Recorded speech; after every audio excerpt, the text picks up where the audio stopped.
controverse. Un voyage dans le passé. Plus près du passé qu'à Pompéi, c'est impossible.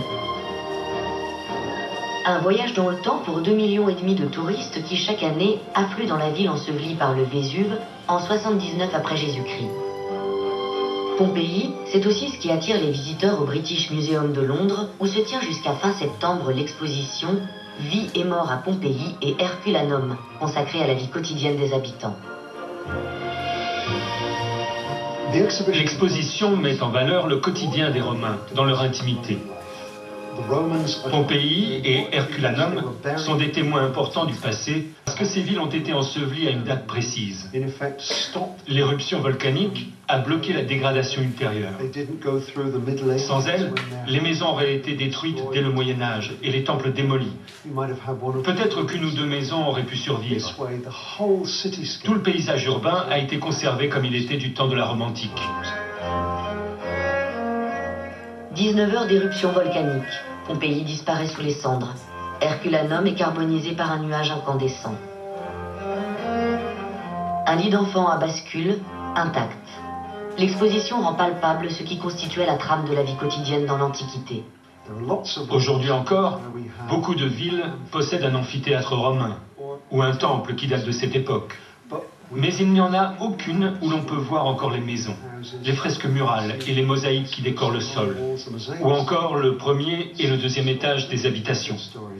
C'est ce qui rend Pompéi et Herculanum uniques en leur genre.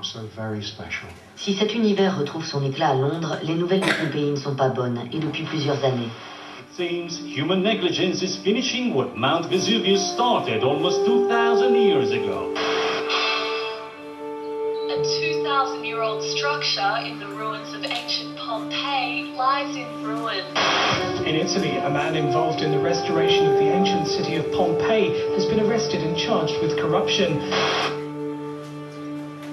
On met de côté les pierres devant l'école de gladiateurs effondrée. Mais autour, l'accès est toujours interdit pour raison de sécurité. Il serait plus qu'urgent d'entreprendre des travaux de restauration. Plus de 15 éboulements se sont produits depuis 2010. Des murs qui ne tiennent depuis des années que grâce à des étais provisoires. C'est aussi l'image que donne ce site, patrimoine mondial de l'UNESCO. Greta Stefani dirige les fouilles depuis l'an dernier. Et elle connaît le problème. Pompéi s'étend sur 66 hectares. Dans de nombreuses parties de cette ville antique, pendant trop longtemps, les murs entourant les bâtiments et les vestiges n'ont pas été suffisamment surveillés. On ne doit pas oublier que Pompéi est comme un être vivant, qui doit être nourri et nettoyé et aussi soigné quand il tombe malade, d'autant que ces anciennes bâtisses nécessitent des soins tout à fait particuliers. Pendant longtemps, on n'a pas donné à nos nombreux patients assez de médicaments pour les guérir.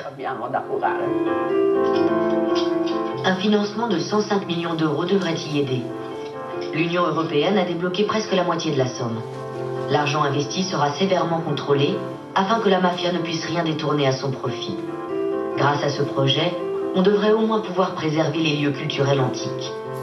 Un nouveau système de drainage devrait éviter que d'autres effondrements se produisent. On a ouvert 2 nouveaux chantiers et des douzaines d'autres doivent suivre dans les prochaines années. Nous sommes à l'entrée de la maison de Castor et Pollux, une des premières maisons qui, dans le cadre de ce projet Pompéi, sera restaurée.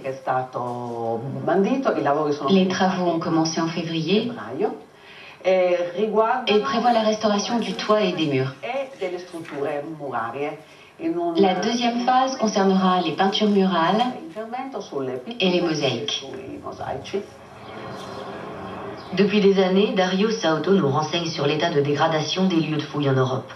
Il poste des photos et des vidéos sur Facebook. Il contrôle aussi l'exécution des nouveaux travaux. Une fois de plus, le projet pour Pompéi, c'est une nouvelle tentative avec des moyens extraordinaires pour sauver les lieux de fouilles victimes d'une gestion désastreuse. Mais justement, pour sauver Pompéi, on n'a pas besoin d'utiliser de nouveaux moyens extraordinaires de façon urgente. Il suffirait de suivre les règles normales de fonctionnement nécessaires à la bonne marche des chantiers de fouilles. Les employés qui ont été mis à la retraite devraient être remplacés par du nouveau personnel. Mais depuis 30 ans, il n'y a eu aucune nouvelle nomination pour garantir la gestion quotidienne. Le projet Pompéi doit changer cela. 22 jeunes archéologues et architectes sont engagés fermes depuis janvier. Tout est différent à Herculanum. Il y a 10 ans encore, la situation était semblable à celle qui règne à Pompéi actuellement. Mais depuis 2004, c'est un millionnaire américain, David Packard, qui sponsorise les lieux de fouilles. Et la ville ensevelie retrouve son éclat. Il y a 10 ans, tout le site se trouvait dans un état de délabrement terrible.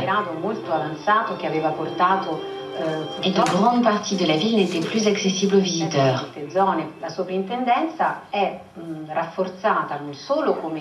Grâce à l'Herculaneum Conservation Project, l'État n'obtient pas seulement l'aide financière de personnes privées, mais notre équipe est aussi soutenue par la Fondation Packard.